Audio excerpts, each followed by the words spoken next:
সকালবেলা রেডি সেডি হয়ে তো চলো একটু ঘুরে আসা যাক। তো ওই জন্যই বেরিয়ে পড়লাম এই এত কুয়াশার মধ্যেও। মানে জীবনে ঘোরার ইচ্ছে থাকলে যেটা হয় আর কি।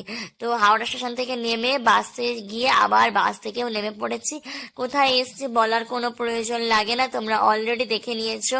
হ্যাঁ, আমি একটু ভিক্টোরিয়া এসছি, এর আগে অনেকবারই ভিক্টোরিয়া এসছি, বাট এবারে মেনলি আসা ভাইকে একটু ঘুরতে নিয়ে আসা। মানে ভাই এর আগে ভিক্টোরিয়া দেখেনি, তো ওই জন্য ওকে ভিক্টোরিয়া নিয়ে আসা। ও তো দেখে এত খুশি হয়ে গেছে, ওকে নিয়ে আসতেই পারছিলাম না ওখান থেকে। মানে আমাদের ফেরার ট্রেনটা আবার ছিল ওই 4টের দিকে। তো আমি ওকে কিছুতেই আনতে পারছি না, বাবা ঘর চল ঘর চল যত ডাকি কোনোভাবেই হবে না।